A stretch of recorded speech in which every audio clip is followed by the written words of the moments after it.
So we are back here with another video, man. Today we're going to be talking about festivals in NBA 2K25 My Team. Are they a W or an L? Should they return next year? If they do return, what elements should stay the same? What elements should change? We're going to be highlighting all of that today, man. But before we do get into it, let's go ahead and rip one little GOAT pack here. Let's see if we can pull a GOAT card. That would be a major W. Come on, 2K. Yes, we're going to start things off with the GOAT card, man. That's always a good way to start a video. Why not, right? 2 week 6 pieces, okay. No Oscar, no Penny, no Curry, and I'll be happy. No Larry, no Joel. Let's see somebody kind of unique here. What have we got going out of this GOAT pack? We've got Eastern, 99 3 ball. Looks like it's going to be blue point guard. It's going to be Penny. Hey, though, man. I mean, the best budget point guard in the game. I can't really be mad at that. So yeah, that's how we're going to start things off. But yeah, let's start talking about festivals, man. Before we do get into it, though, please make sure to subscribe to the channel if you're new, as well as leave a like on the video. That is always very, very much appreciated. So festivals as a whole. Kind of the first like really relevant festival, I would say, was the All-Star Festival. We got this 100 overall Vince Carter, who was really, really good for the time. We got Dark Matter Larry, Dark Matter Magic, both pretty good for their time as well. So that is kind of when it all started. So festivals as a whole, what I think that they were kind of in their prime between season 6 and season 7 is when the festivals were really, really relevant. Kind of actually got people back into the game, which is kind of crazy. So the elements that we would have for each festival were most of the time there'd be a 10-pack box that you could redeem for a certain amount of pieces. Usually really easy to get. Usually you could sit down for like an hour, you'd be able to get the free 10-pack box. Major W. If festivals come back, excuse me. Can't talk right now. I don't know why. But anyway, yeah, if they do come back, we need to see 10-pack boxes again for free. That's a major W. They're really easy to get. There was also an MT method for a lot of these. They stopped it with the Go Festival in Season 8 because they saw how much MT people were making, so that was kind of an L. But with some of these other ones, man, there was badge packs you could get. Each badge pack was, I believe it was 250 plus 225 plus 200, so that's 675. Each badge pack was 675 MT, and there was actually a time early on where some of the badges still had some value, like Meaty Marksman and stuff, so it was actually at a point where you could make even more than that off of each badge pack, and the badge packs were really cheap. So if you had a bunch of pieces, you'd get a ton of them. You could also exchange some diamond pieces. Let's see, there's one of these that I still have some diamond pieces for. Man, so yeah, you could exchange these diamond pieces, each one quick sold for I think like 200 MT. So if you stacked them up and then quick sold them, it would take a long time. But for like each goat piece, I think it was like 150k MT. So that was such a major W, man. I mean, if I could have any wish with that, it would be that it was quicker. Like there was a way to just exchange all of them at once. I don't know if they would ever do that though, because I don't think that they planned on people doing what they did as far as for making MT with these festivals, man. But that was a major W. I think being able to make a ton of MT, having the free 10-pack box, there were some pretty good budget options, like cards that were lower tier that were really easy to get with the pieces. All of that is just a major W, man. And then even with the GOAT Festival in Season 8, we have there was a 100 overall option pack. I would have liked to have seen that maybe about halfway through Season 8 change to an invincible option pack. That's really the only complaint I have there, because it got to the point the last couple weeks where no one really cared, because no one wants 100 overalls anymore. So maybe if that switched to the invincible halfway through, that would have been better. But that was a W, though, especially the first couple weeks. That 100 overall option pack, super easy to get. I mean, there was people getting trolled. I was getting trolled, but some people were getting absolutely blessed. I did get blessed at one point with 100 overall T-Mac. I mean, he's not 100 overall Wimby or Big Z or anything, but I took him, and I still run him. So, hey, not going to complain about that, man. So the packs for the Go Festival are W. The no MT method was a huge L, though, how they kind of took that away. But overall, the festivals, in my opinion, are a major W. We're going to kind of go through each one and look at the cards and everything, too, if they were worth it, whatever. Kind of look back at some of the cards like we did in the video that I just posted right before this. But I guess the last thing that I would have to say, though, man, is just I think the festivals are a major W. It gives you something to do. You can kind of grind out for some pieces, man. The pieces are in packs, which is a huge W. It wasn't like that impossible to pull good pieces, you know what I'm saying? So there's a lot of elements of the festival that are really, really great.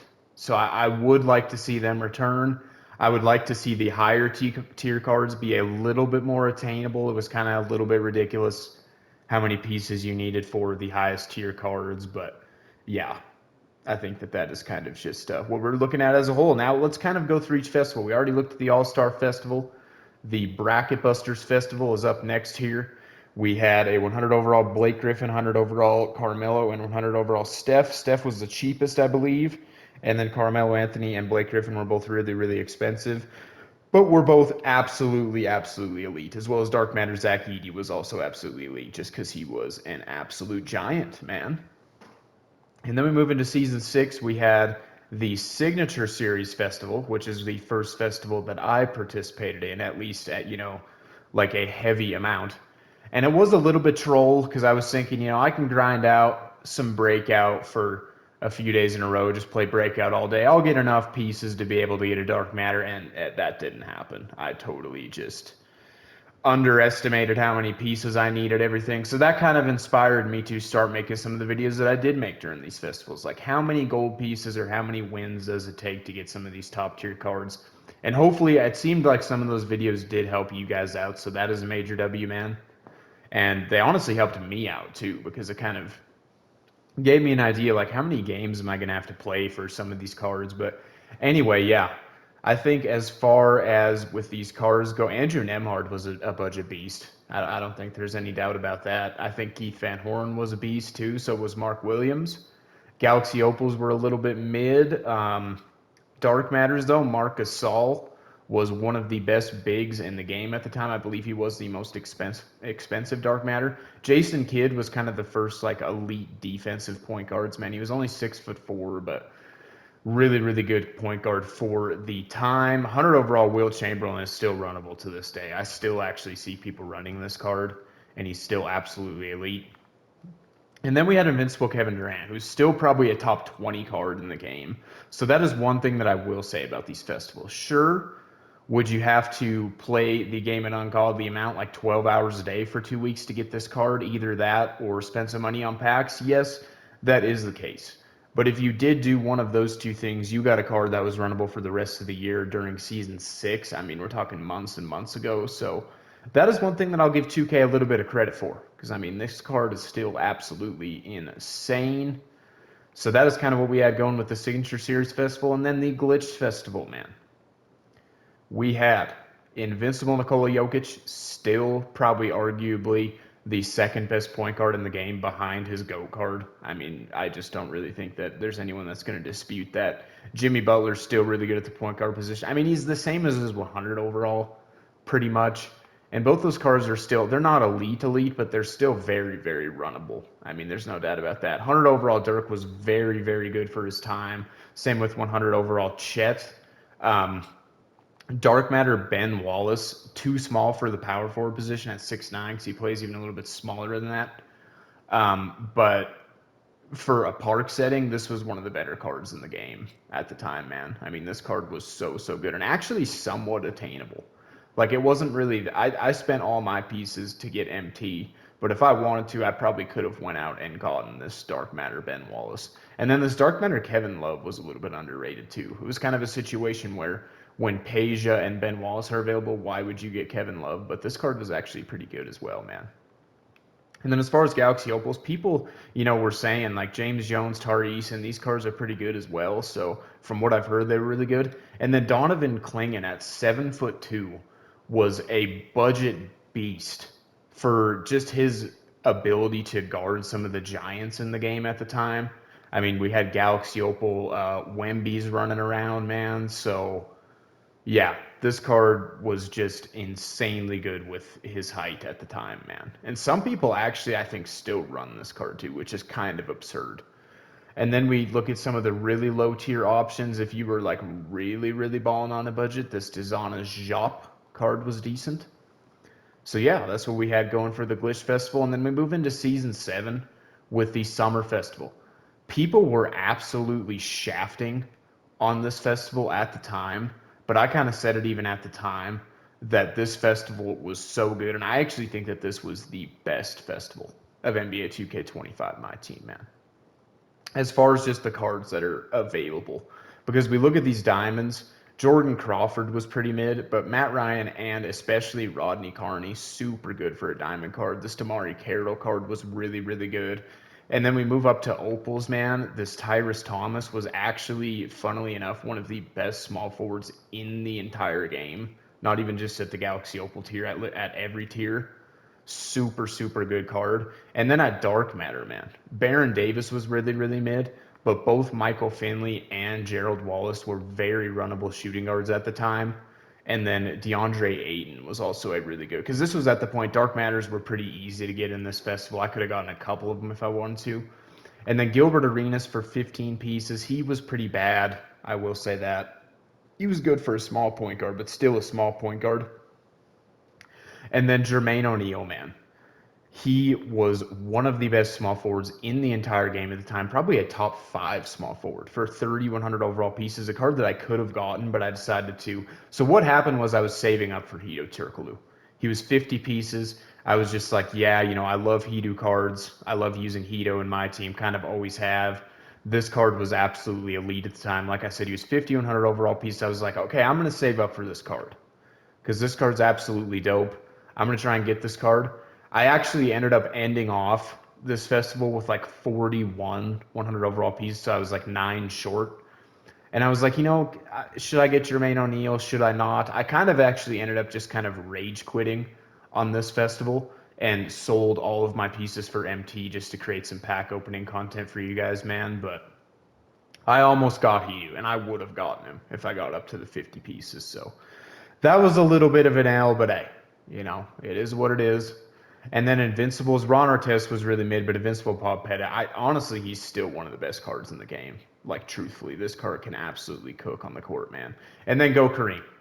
This is where people started getting to the point where, yes, we had Invincible Kevin Durant for 20 Invincible pieces. Yes, we had Invincible Jokic, who was insanely expensive. But this was getting to the point where now content creators were spending thousands of dollars for this card. Best card in the game, yes, but this is where people started going off on rants about how expensive it was and everything. But this is not a card that is meant to be obtained by everybody. That was kind of my whole thing with it. Yes, it is a little bit overkill, though. I think he was like 33 go pieces. Let's bump that down to maybe like 10 or 15, and then I think it's a little bit more realistic, man. So yeah, that's kind of just my whole thoughts on that. I mean, Kareem was an absolute beast, though, and still is. He's still like, if I were to group him, I would group him with like Wilt and Shaq at like probably about like the 20th best card in the game, somewhere around that spot. And then we had the Festival of Champions, where Go Kevin Garnett, I don't even think he was as good as Go Kareem. I mean, possibly because he can play the small forward, but he was even more expensive. I think they bumped it up from like 33 pieces to like 35 or something. So people were like, kind of, what is going on, 2K? Like, why are these cards so hard to obtain? So the ranting started to get really real with this festival, man. The Invincibles were dope. I kind of, again, was saving up for Invincible Dave Cowens. I got about halfway there and just rage quit and sold all my pieces for MT because Dave Cowens is always, I mean, I like to get Dave Cowens cards if I can because I just think that his cards are usually dope. I mean, this is a dope looking card, and I like running people that the usual person wouldn't run. Like, if I pulled up with this Dave Collins in Park, even right now, he'd be very runnable, and people would be like, what is this? I didn't even know that this card existed. Like, I've always kind of liked running those type of cards in like Triple Threat Online, man. Like in 2K20, I'd go out with like Galaxy Opal Dave Cowens, Galaxy Opal Mel Daniels, like just people that it's just like, what is this team? But then I absolutely cook them, man. So you know what it is. You guys know the vibes. Paul Pierce was really good actually too. He's actually a card that gets kind of underrated. J.R. Smith was a little bit mid. His GOAT card's definitely a lot better from the GOAT Festival, but we ain't gonna talk about the GOAT Festival, man. That just ain't even. And then Serge Ibaka, a little bit undersized, but he was definitely attainable at the 100 overall tier. Dark Matter Cedric Maxwell. This was one of the best cards in the game at the time. This card was so insanely good, and you could literally get him for free. Like you could, without even playing too. Because you could enter the locker code for the GO piece, and then I think it was either like you got like really close to getting him, or you could just pretty much get him. So that was a major W, man. Everybody had this card. Everybody was running this card because he was basically free and he was one of the best shooting guards in the game. And then you kind of had R. Jeff, who was also a good card in his own right, but got overshadowed a little bit by Cedric Maxwell. And then as far as the Galaxy Opal tier, Channing Frye was, or I guess he was a pink diamond, my bad. But Robert Ory was decent. Channing Frye was decent. As far as these diamonds go, Shannon Brown was a budget piece, kind of like Andrew Nemhard. So that was kind of what we had going with the Festival of Champions, man. And then the NBA Draft Festival. So this was Ralph Sampson. He was kind of the card that everybody was kind of going for in this festival because Hakeem, for his price, was a little bit mid. I mean, if he could play the small forward at 7 foot, he'd have been a lot better. He's actually very comparable, funnily enough, to the GOAT Joel Embiid. And with how much MT Joel Embiid's going for, like 25K, it's actually kind of laughable, like how much time and money people spent on this card, man. And then Banchero was really good as well, of course. Allen Iverson was the cheapest Festival Invincible that we'd seen up to this point, but he was absolutely horrible. Uh, Invincible Grandmama Larry Johnson was actually kind of a beast too, man. I think he was like 20 pieces. But Ralph Sampson was a card that everyone was going for. A lot of people were actually able to get him, if they really grinded it out and spent some MT on packs, man, people were able to get that card, which was a W.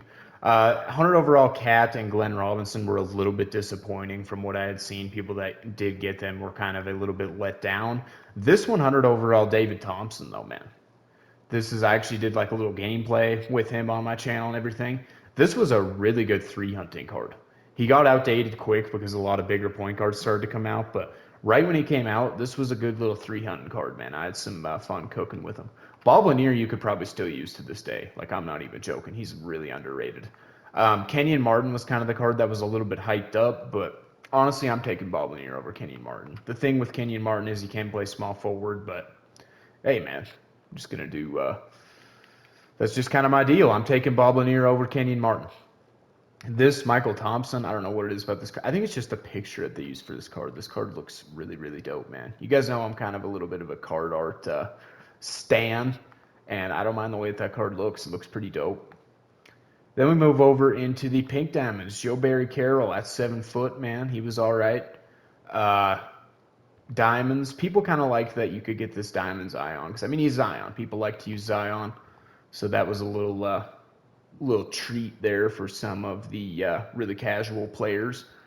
And then we move over into the GOAT Festival. All of these cards, man, it doesn't even look like they're gonna let me look at the cards. And I can go up here and look at the cards. That's what we can do. Okay, so we'll go ahead and do that. With these cards, with how many packs I've opened, and I'm still not able to get even the cheapest ones, is kind of absurd. And the reason being is just because why are we getting, like, in my opinion, in these packs right now, like, just let people get these cards. Like, why are we just getting, like, the gold pieces out of packs? Like, even if it's just one GOAT piece, like, just give us one GOAT piece in each pack. I think that would be such a major W, and I don't see why they don't do it because, I mean, the game's over. Why not let people use these cards? That type of thing, man. So that's just kind of my whole opinion on that. And as we do wrap up this video, I want to mention one more thing. And if we used to have, it wasn't necessarily events, but kind of in the system of 2K where we get a pack after each win. That is something that they have done a lot with different, like, and it used to be where it was just kind of with cards. I remember in 2K20 they did that a lot with Players Club cards and stuff. So after each win with these festivals, you get a gold event piece after each win. Can we get just a pack after each win, please, 2K, where it's a random piece? It does not have to be good odds at the good pieces. Like maybe even only like a 5% at like a pink diamond or higher piece, but give a little bit of a higher chance at a diamond piece. A highest chance, of course, being a gold piece. That would be such a W, dude. if they would do that. Those packs that you get after every game, if it's a chance that you could even get a goat piece out of those. I don't see why they don't. Well, I do. It's because they want people to open up real packs, you know, that type of thing. But that would be so, so cool if they did that. And it was like that with some of those packs I was mentioning. Now, those were just players. Well, what it was is the packs you'd get after each game. I remember it was called a mystery pack. They did it in 2K21. They did it in another, and sometimes you would just get like a little like badge or something that you'd quick sell or a shoe or something worthless. But then there was a small chance of getting a player. And if you did get a player, it would be a chance of it being a really, really good player. They've done it around Thanksgiving and stuff before, too. People pulling Dark Matters and whatever else, or Galaxy Opals, whatever the best tier is at the time. They had that for the Easter Festival one year, too. So with these pieces, man, if you're going to continue with these events, just have it be where there's a chance to get a better piece. Just like with the normal packs, you're probably going to get a gold piece, but there's a chance to get a better piece, man.